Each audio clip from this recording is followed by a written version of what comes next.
Hi everyone, Robin here. Thanks for joining me on Poppystamps blog.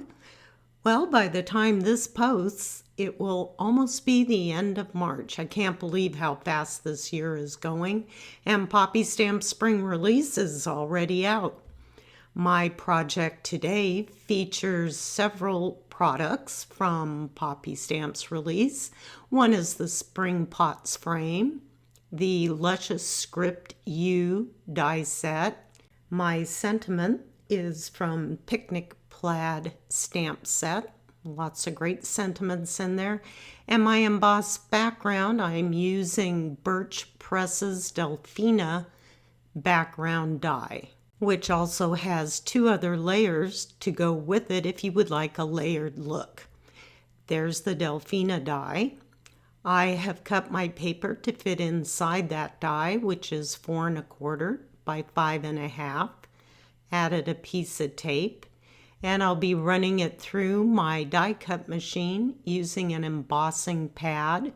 It's a rubber pad that will just leave an impression but not cut through your cardstock.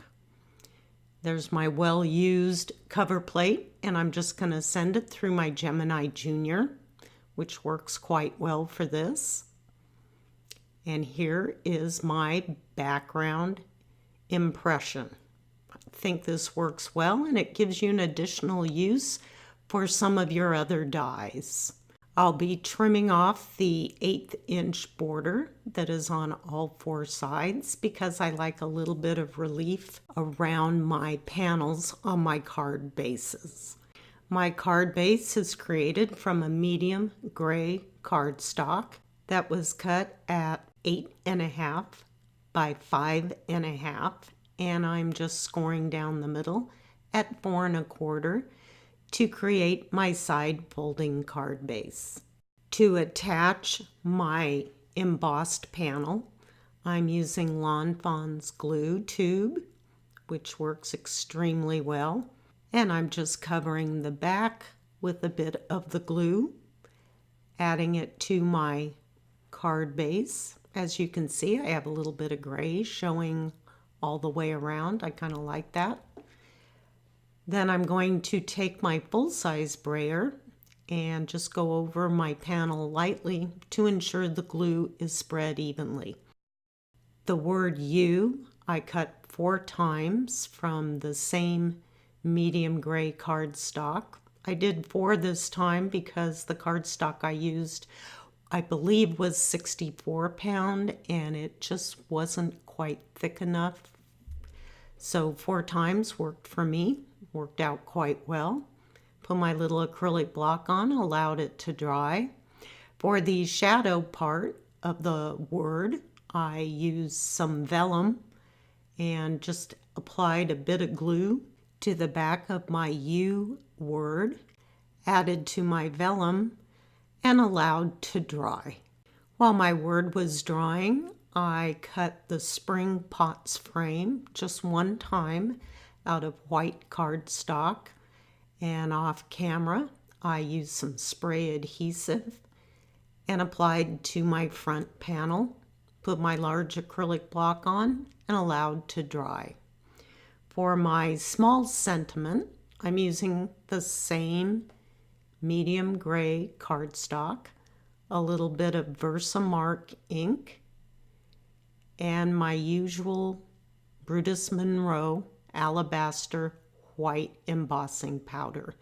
It's a very fine embossing powder and seems to work well for the smaller fonts used on some sentiments. Once I had my embossing powder on, I used my preheated heat gun and just melted the embossing powder.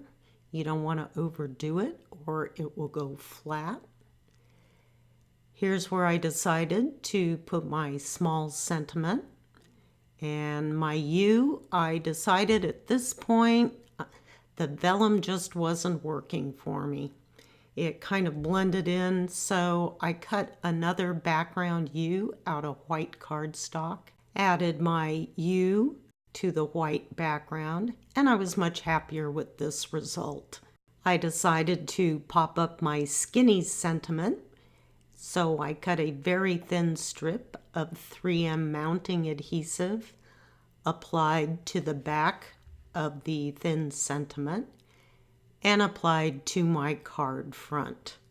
I like creating sentiments like this that are a little longer than I need. It helps to position, and I'm not applying any pressure at this point until I have double checked that my strip is straight. Once I'm happy with it, I will stick it down permanently. Off camera, I just trim my strip even with the edges of my card base. I added some more foam tape to the back of my U, added to my card base, and my card front was basically done except for a few embellishments. And today I'm using the Easter confetti mix from Pretty Pink Posh. They have some great spring colors in there. And using the fine tip on the Lawn Fawn glue tube and my jewel picker makes easy work of applying the sequins. I hope you enjoyed my tutorial today and will try the simple technique of using your die along with a rubber mat to create an embossed feature on your card front. Thank you so much for coming by today and watching my video. Check back soon for more inspiration on the Poppystamps blog. Have a great day. Bye-bye.